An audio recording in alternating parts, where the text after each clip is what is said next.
The next cause of the claim is quality of works, which is a very serious cause. It may result in heavy claims from the employer to the contractor for the defective works not being performed by the contractor based on the quality and specifications. The fourth chapter is the design-related causes. Design quality deficiencies or errors. This is completely different from the construction works or construction quality works. When your design itself has an error, if that might be from the employer or that might be from the contractor, depends on the nature of the contract. It might be an EPC, it might be design build, or it might be just construction contract. So that will result in a heavy claims from the party which is being damaged. Inadequate or incomplete specifications. This usually arises from the contractor. The claim arises from the contractor against the client because the contractor needs the proper design specifications and other details to expand or to in detail design the construction works. So in that case, this will end up in a huge claim from the contractor to the employer. Insufficient availability of information. So claims can arise when critical design informations are not available. The critical design informations are the foundations for building larger designs and mega projects. So that will impact the contractor's ability to proceed with the work as scheduled, especially the delay in design phase will have a consequential effect on all the other phases like procurement, construction, till commissioning and the delivery of the project. The contract-related causes. Ambiguity in contract documents. This is a very common misconceptions or common things that result in claims. So poorly worded or ambiguous clauses in the contract documents can lead to misinterpretation and claims. A clear and precise contracting terms are necessary to avoid the disputes.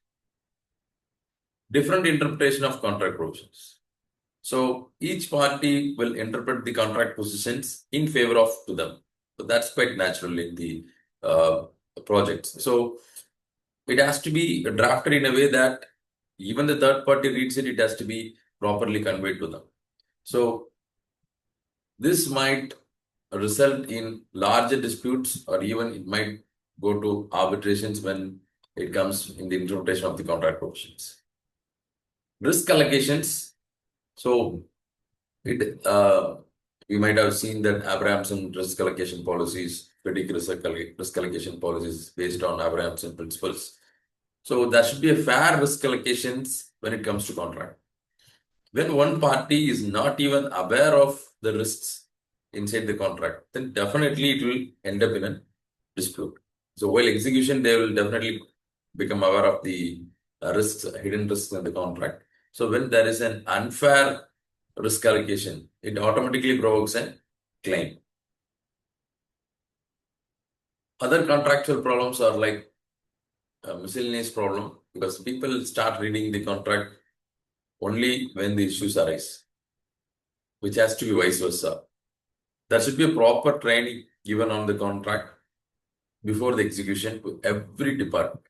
That will, it's like sharpening the axe before you are going to cut the wood. So wasting a few days on such workshops will not put your entire project on delay.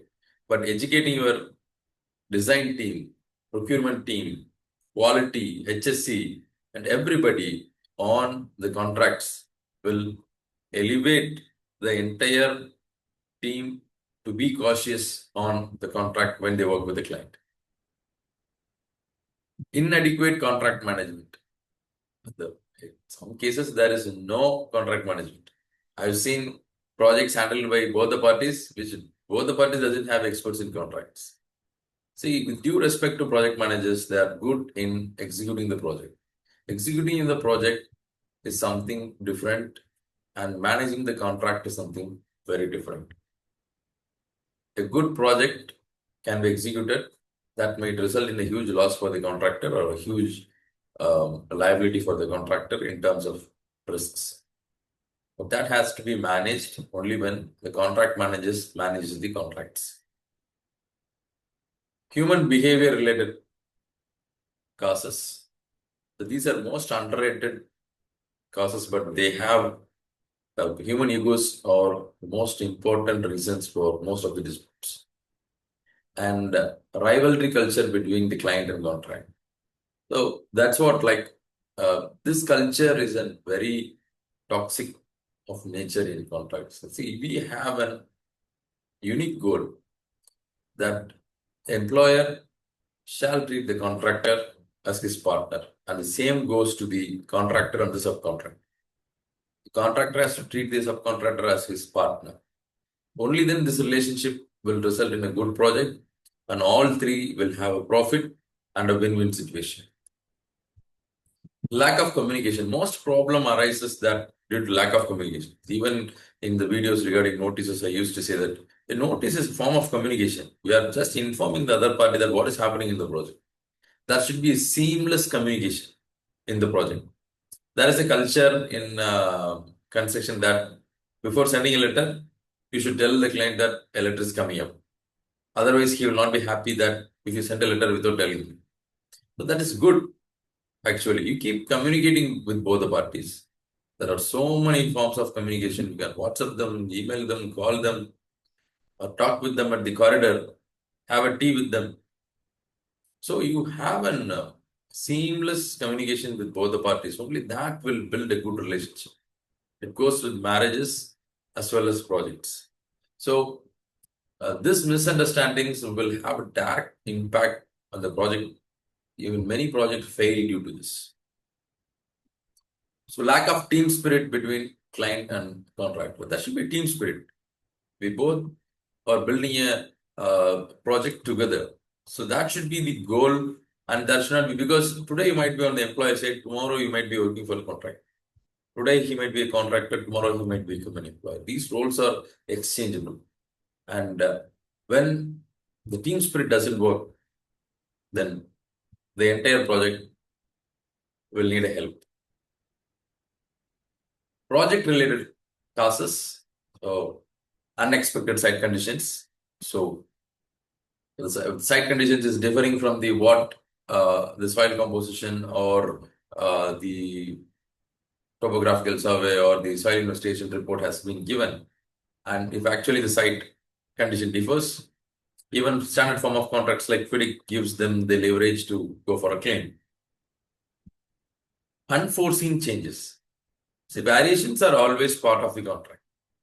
So what is unforeseen changes? So changes outside the contractor's control, which is not in his level of expertise. So such as modification to the project scope by regulatory bodies that can lead to the claims or compensations. External factors. So weather or force majeure. So extreme weather events or force majeure situations that results in delays and claims for time extensions or additional costs. External legal and economic factors, change in laws, regulations, global supply chain disruptions, global economic disruptions can affect the project. Inflation and price increases. During COVID, there was a huge price increase in the semiconductors because China was the sole distributor of semiconductors for the entire world. That had a heavy disruption in each and every project almost in the globe had an impact. Change of rules and regulations on legislations. This is nothing but change in law. Change in law will obviously given a chance for the party to go for claim because they are entering a project with the regulations that are available. If there are any additional regulations, see, just an additional regulation will not give a leverage for them to claim.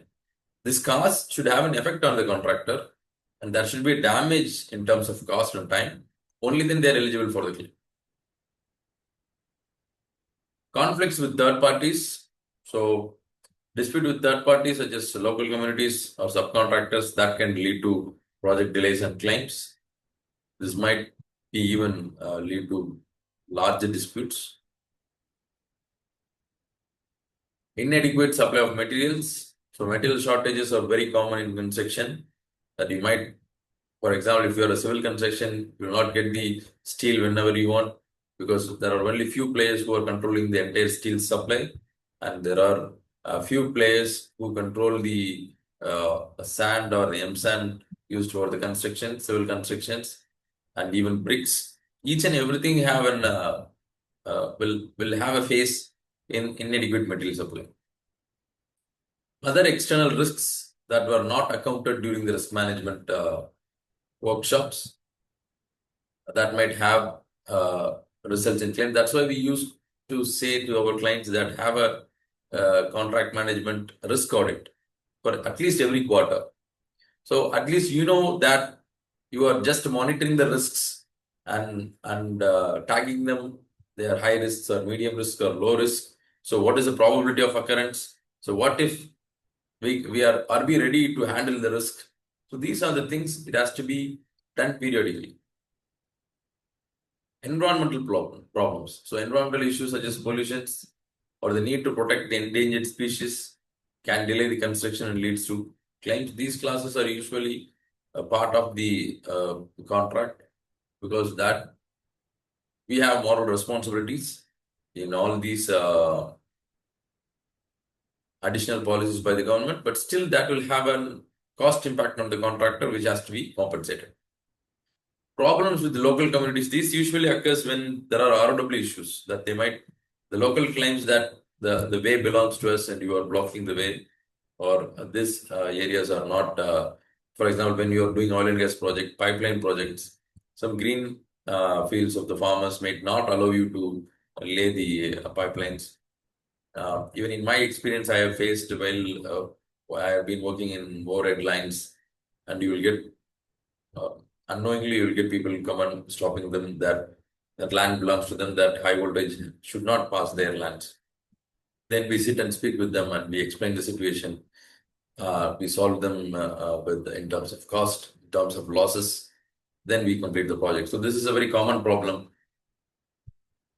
So by this we end this video, that these are the most common causes of claims in construction projects. There are also causes beyond this, but these are very common causes which you should know. And please note that just a cause will not entitle you for a claim. You might be a contractor, or you might be an employee. A cause should have an effect on the project, and that effect should have a damage on the party in terms of cost and time, and that damage must have an entitlement under contract, and the party who is coming for a claim must have a substantial evidence. So all these are the pillars of the claims. This is just one pillar of the claim, which is the cause. Other three pillars has to be compensated or has to be demonstrated to have the claim. Thank you.